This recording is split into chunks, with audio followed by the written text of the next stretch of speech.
Check, check, check, check, check. Ah, crap. So much echo now.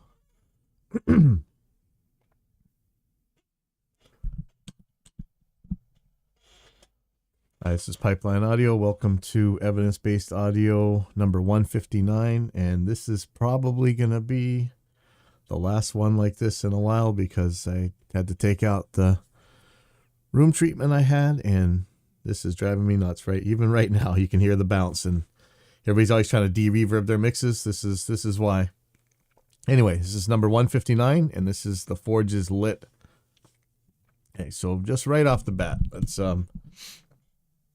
something near and dear to the hearts of anybody who's ever watched this. This is from Safe Space, and the thread title is Several Failed Attempts to Hear the Difference in Preamp Sound. And the original poster says, I've done this 3 times already, recorded one source, split it perfectly into 2 different preamps, checked the volume is the same by a null test. Each time there's no audible difference. We compared Neve 73 to 88, Neve 73 to cheap Steinberg preamps. The only difference when nulling was at minus 32. I assume minus 32 decibels full scale. But, even then, there might be somebody who could say, well, it's going to make it different, whatever. But continues. On a different occasion, we used a very expensive converter to see if the cheap line input on the audio interface is reducing the difference. Nope. We listened with the good DA converter in a treated room. Nothing. If you loop a bass note, acoustic guitar, whatever, I can absolutely say no difference was spotted. So what's the deal? Thanks. You can imagine there's already 50 replies on this thing. I think it came in from yesterday. So, the thing is, if things measure the same, they're going to sound the same. If things null, they're going to sound exactly the same. And no matter how much they try and sell you on this character, warmth, whatever stuff, most of these guys building these circuits are trying to make accurate circuits. They don't want... Who wants somebody to say, hey, I thought I had a really good sounding guitar, but when I recorded it had this huge bump at some frequency or something. Why would the designer want to do that? I know they claim it, that there's some kind of thing there, but it always ends up being a God of the gaps argument. So probably there's going to be a bunch of people defending it here.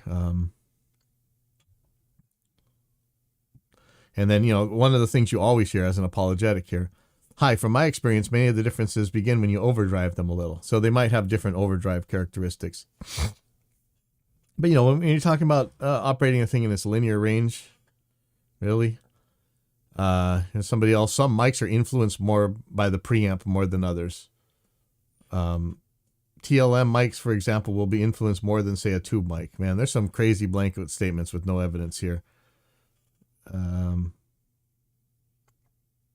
Let's see. You're not alone, brother. Somebody shows some other test results. And we have our own at pipelineaudio.net that shows, when you test these things, they're pretty much the same. Somebody else says, and of course this is going to come up, right? Maybe I'm misunderstanding, but minus 32 decibel signal after nulling is not nulling. It usually has to be around minus 80 decibels or more to ensure you truly won't hear a difference. It depends what that is at minus 32. Somebody else says, I think something in your capture method is affecting the results. I own the Steinberg D-Pre's and 1073 LB at the same time, and they're very noticeably different to me, particularly once the Neve gets pushed past 30. So again, they're talking about this out of its linear range or whatever. And then somebody else says it again. Indeed, when you push them, the differences should be very clear. Heck, they are even very clear when comparing the 1073 to some other 1073. But,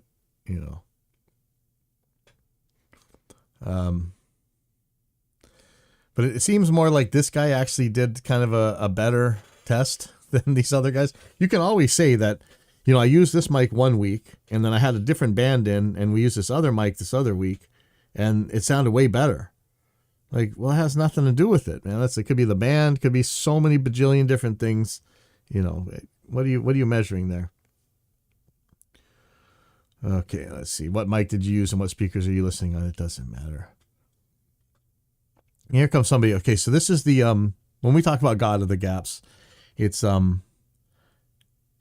there's kind of an insult type of argument where they'll say like,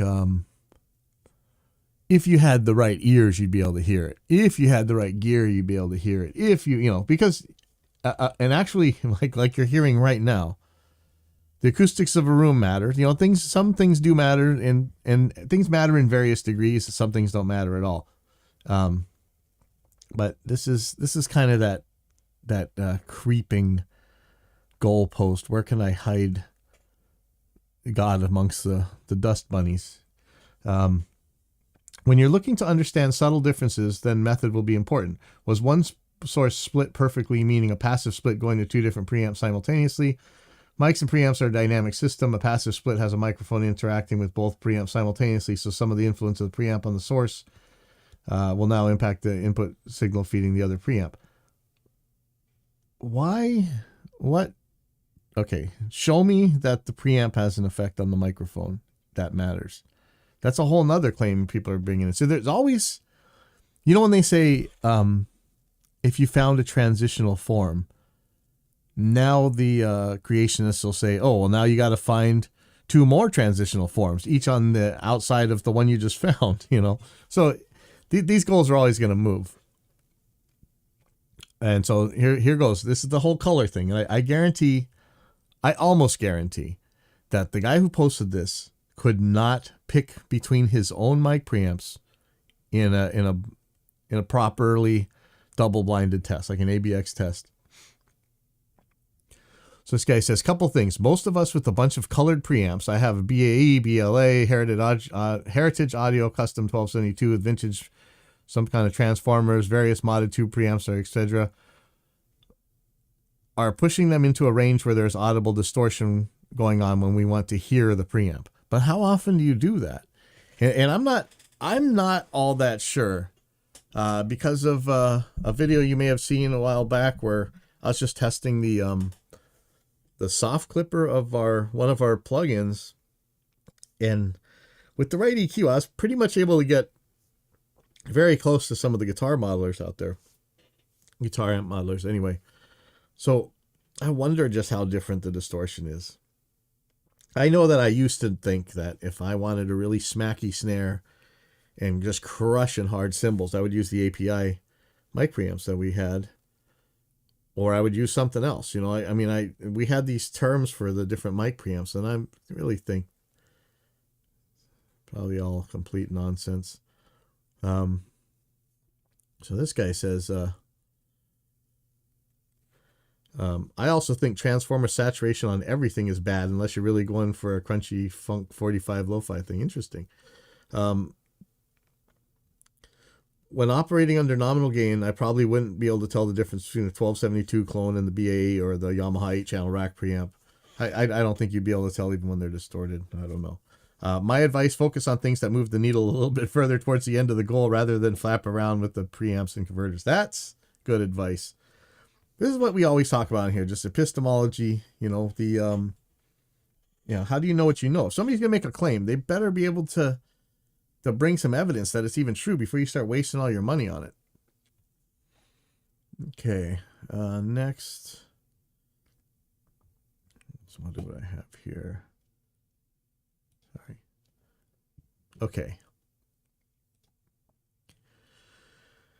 Even among the guys I really like videos from, the way YouTube works and the way they kind of force the non-favored creators to act, you see just this constant, it's almost like people are compelled to make videos. And a lot of times it's guys that really like their videos and stuff, but it just feels like they're just getting strung out to just make constant videos and just stupid clickbait pictures on the things. And like, you know, like I name this here, right? The Forge is lit. You know, what Forge? But it's always these silly, it's just constant videos coming out. And, you know, I don't know how much value there is in this. There was a thing where Susan Wojcicki was like complaining about her YouTube creators from a system that she caused. I mean, she made it so that these guys have to make these videos a certain amount, and then they got shorts and whatever. It's diluting things. Like I used to kind of pop up, or I still do sometimes. I'll just pop up a video when I'm doing something I think is interesting, but I hope that there's some way for these guys to survive so they don't just feel compelled to make videos that are really sometimes just diluting the pond. I'm going through pages and pages of these videos on Line 6's new plugin, and it's almost like it's all the same video. Like, honestly, it's just crazy. There's pages and pages and pages and pages. I don't know. Hopefully one day we'll have a little bit better of a system. So these guys who do make videos, they take a lot of time and work real hard on making these videos. It'd be nice if they didn't have to publish or perish, you know.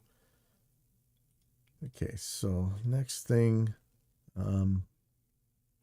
Okay. So we'll look at this Metallurgy here. Line 6's new plugin that we're just talking about. It is, well, let me talk about what got me into a little bit of trouble this week. You see all these pop-up things. Okay. So over at I don't even know if I want to say their name. Over at the main hangout of one of the companies that has a whole bunch of different websites. I think they got 7string.org and Telecaster.net or something like that. The main one. We talk about it on here a lot, but I'm not sure that I want to really keep talking about them. But it's the gear page. I put up a thread over there because I was wondering about this Line 6 thing, and here's what I was wondering. So the title was, is Line 6 jumping off the Neural DSP cliff with Metallurgy? Metallurgy is their new plugin. It's like a guitar amp thing. It's got some effects and stuff. And if you guys know Neural DSP, they make the Quad Cortex, which is probably awesome. But then instead of doing like a native version of that, like Line 6 does with the Helix, they constantly put out these new amps every couple of weeks or months or something with like an artist name on it. But it seems like it's pretty much the same thing. Somebody else had a video about how it was like, I don't know what they're calling it, spamming amplifiers or something. But they're not all that compatible-ish. Like, they don't run into each other or whatever like you would expect. I would just think that Neural would just release the damn Quad Cortex already on native. But so it looks kind of like Metallurgy is doing that. If you look at this, Line 6 debuts Metal Focus Metallurgy collection of amps and models, plugins, and you have a little pedal board with the amp and stuff. But there's some differences, and we'll get into that. But what my thread was, I said, one of the big pluses with Helix is that Helix native mirrors the Helix hardware quite well, aside from the loops and controller assignments, which as far as I know, it still somehow saves and leaves alone so as not to break the hardware. Though I wish it really strongly that it would be much more verbose. Yeah, I do have a problem with the way it handles a couple things. The actual routing and how the hardware assignments work. You should just be able to change it on native, I would think. But anyway, it's not a situation where every other week you have to spend around $100 to pick up the latest reskin with a handful or less of pedals and effects and never really get to run the real unit in DSP land. Don't even try to pretend a CPU can't do this as an excuse. You'd be making that tired old claim to the wrong guy here. Because, you know, that used to be the claim, right? And end up with piles of not integrated plugins and never really getting to all the other mod and pitch effects, controls, etc. You know, we're talking about wahs and harmonizers and everything. But now here comes Metallurgy. Are these models not available in Helix? Bad move. There could be some legit reasons for this, but is not looking great. Feels a bit more like running down the in-app purchase item all paradigm. Hopefully anything like this will be a subset of their current Helix offerings until there is something that can completely replace Helix. Not piecemeal a few distortion boxes and an amp and a cab every time. I'd like to show you that thread because, of course, you know the Dunning-Krugers are going to come on there and just start screaming. Like, yeah, I don't know. They read... People like to read your intentions. Don't try to read other people's minds. Just take their words for what they say. You know, you always want to try and put your own narrative on their words. Just use their narrative. Use their words. Be honest with people. Have an honest debate with them. Don't try and put words in their mouth. So, of course, they're all telling me I'm attacking this company or attacking that company. Maybe, you know, but you don't know my intentions. But what I really want to know is this something new? Like, are these going to be models that aren't going to be available in the Helix? Couldn't you just make a cut down Helix? But this thing, Line 6 got a chance to talk a little bit before the gear page, again, deleted a perfectly informative thread. If you're going to be hanging on the gear page, I recommend in the recording section, they're generally rational people. They may believe different things, but they're not going to go crazy and attack you about things. The guitar section is a bunch of nuts, and a bunch of bullies, a bunch of absolutely nutball religious freaks, and I mean religious in terms like Tonewood and stuff like that, and just, I mean, really bullies, really just punks, man. And I'd be careful about posting in there. I would do it all fine in the recording section, but I'm not sure. We're thinking about advertising with them and stuff, but if this is really how their moderation is, I'd rather not. It's probably not worth it. But what Line 6 was answering was that I think these are similar to the same stuff that's inside Helix, if they're not the same. But one of the things that they do is you get, people wanted to see these pictures. I know a lot of people really like the way Line 6's pictures used to look and stuff. And Helix doesn't look like that, And if you want something simple, they have this stuff. But what was interesting to me is that these things seem to have some more effects. Like, let's see, let's just go to the thrash thing here. Or actually, how do I get to the thrash one? See, this is the other thing. Metallurgy thrash. Effects type include overdrives, wah, delay, polyphonic pitch shifting. Not sure. I don't know if there's a harmonizer on there or not. And some, noise gate and chromatic tuner. So that there's some effects on there. Again, it feels like, and in places where this kind of thing didn't get deleted, a lot of people kind of think it does feel like they're going after that neural market, which to me is okay. But I would like to see that there's like a path to get to the Helix with this, But what I'm really sad about is that these guys found it, again, that they should delete posts. Like, I actually got banned off of, let me just pull this up. Let me go to the gear page here and I'll show you a little picture here. Yeah, here we go. You have been banned for the following reason: rules violations. Your ban will be lifted March 24th. I don't know what rules violations that was. I may have made an advertiser a little bit mad, but it seemed like the advertiser, unless neural, I'm just telling the truth, right? Line 6 didn't seem that mad. They answered the questions, and we were having a perfectly decent discussion amidst all the nut jobs trying to derail everything. But it's a bummer, because we would have gotten some information, and maybe Line 6 got a chance to plead their case, and in front of somebody who is kind of known for taking them to task when they do silly things. But I say that as a Helix owner. I love my Helix. Yeah, I hate the censorship. And I know you guys lose your brains when it's censorship about free speech in a private company. Somehow the most socialist communist people in the world go full ANCAP libertarian when it comes to a private company shutting off speech they don't like. It's a funny thing. But these guitar players do the same thing. They're like yelling at Neil Young or whatever for talking about pulling his stuff off of Spotify, and yet they're calling for my banning here. So I don't know. Yeah, it just, you guys are crazy.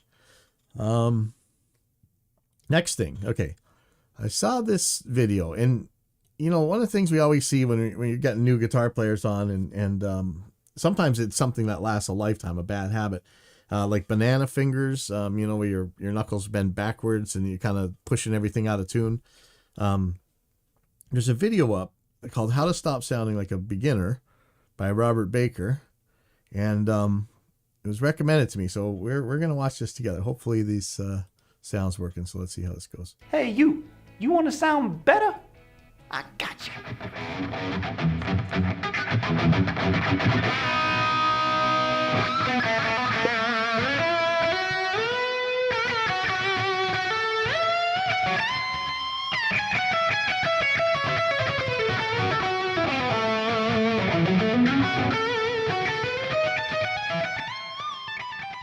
So here are a few things that beginners do that really make them sound like a beginner. I know I did this stuff myself, and I thought, yo, here's how you conquer them and pay a little more attention to them. So the first one we're going to talk about is actually fretting the notes. This is a really big one in very early stages. What people do is they tend to baseball grip the neck of the guitar, thumb over the neck, and what happens... Yeah, see, I always talk about this, cupping the fretboard, right?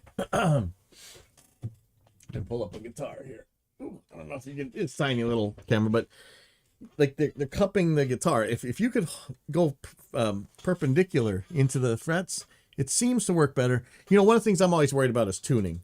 And when you see these guys, like he's talking about the cupping, they're like yanking on the strings. They're getting bent all over the place. I play scallops with eights, so you know, I'm the worst offender, because if I even look at this guitar wrong, it's going out of tune. Like I'm bending it out of tune. Eights and scallops is crazy. But you know, the more perpendicular I can make it, and avoiding banana fingers for the most part, I can probably stay in tune. So this is kind of what he's saying, I think. But this is about the cupping the neck. And to me, I see a lot of blues players who can actually play by cupping the neck. But for a lot of the styles that people are playing today, it seems like it really slows them down. Happens is they pull down on the strings and they pull the strings out of tune. A lot of times beginners' ears aren't developed enough to notice that they're really pulling something out of tune, but really and that's the thing too, is people always say, hey, don't worry, you know, not everybody's got the golden ears you got as a musician, blah blah blah. The thing is, audiences, even if they can't tell you what's wrong, when they hear severely out of tune stuff, it just sounds wrong to them. It sounds goofy to them, and they, whether they can name what the problem is or not, they probably don't go away with as good of an impression of you as you would like them to have gone away with. Focus on, for one, putting your thumb in the back of the neck, if you can. Thumb in the back of the neck. You know, or you like what's on some of these shredders where they can just sweep the whole neck. I think see Eddie Van Halen's kind of doing that thing. And also, fretting the strings directly on. Make sure that string isn't moving when you push down on it. You want the string to go directly into the fretboard, just like that. Here, there's no warble in the note. You gotta watch that. You don't want this. It's a big reason. It's funny when he gives the example, he does it so subtly that I think only other musicians actually hear it. Like the beginners may go, "What's he complaining about?" But yeah, you could do a much more extreme version of this. You probably should actually. Reason why sometimes beginners are playing things and they're like, it doesn't sound like the album. It's because you're just pulling out of tune a little bit. So make sure you're watching that.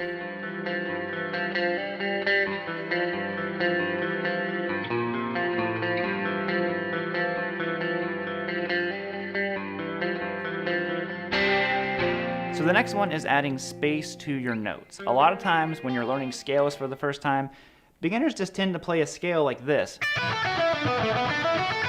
You know, constant notes, there's no breath. And if you notice, all the greats, all the legends, they play phrases, they add space, and it's okay. You can add space. Take a breath for a second. Think of it like a sentence. You know, see how I paused? I added a period on the end of a sentence. That's really the way that soloing and scales work. So really one of the best things you can do is try to play licks and phrases to incorporate that space. You want that timing. You want to give it time to breathe.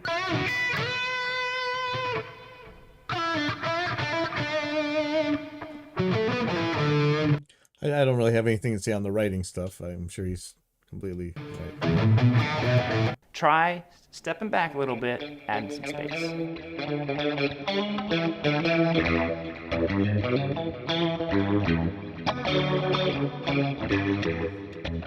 Now this one is a huge one, and it's stop watching your picking hand, because this is very early beginners always do this for some reason. I know I did it too. You want to watch your picking hand that's on the strings, and it makes way more sense to try to watch your left hand. That's how you end up sounding a little bit more clunky on the strings. It's because your left hand has all this space to move over here, and your right hand relatively stays in one spot. So make sure that you're trying to break the habit of watching your picking hand. Watch your fretting hand way more. just going to make you more precise and just more in tune when you're playing.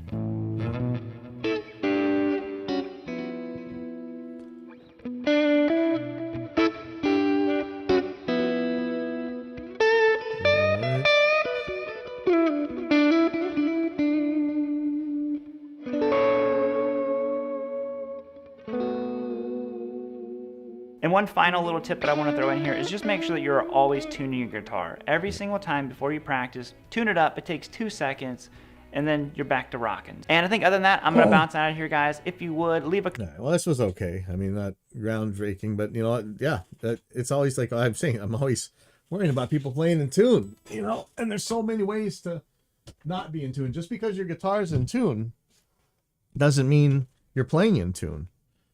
That's pretty important. But I don't know. This wasn't too... I like the beginning one. And finally, I guess, this guy, Access 2084. Scary. I see a thing on Instagram. I don't know if you check this guy's channel out. It's on YouTube. It's AXESS 2084. And he has, it's weird. He has matching tones from so many different bands, and he just plays his guitar and stuff. But I saw in Instagram that he's going through some trouble, maybe going homeless. So I'm not sure what to do for him. But if everybody could just go to his channel maybe and subscribe at least, maybe we can figure out something to do for this guy. It looks like he's in some trouble, probably not through his own fault, and I'd like to see him keep creating these videos for as long as he possibly can. So that's Access 2084 on YouTube, AXESS 2084. Please go check him out, subscribe, everything. Maybe we can figure out something to do for this guy. And aside from that, sorry about how this sounds. I'm going to get stuff back onto my walls as quick as I possibly can because this sucks. All right. I'll see you guys later.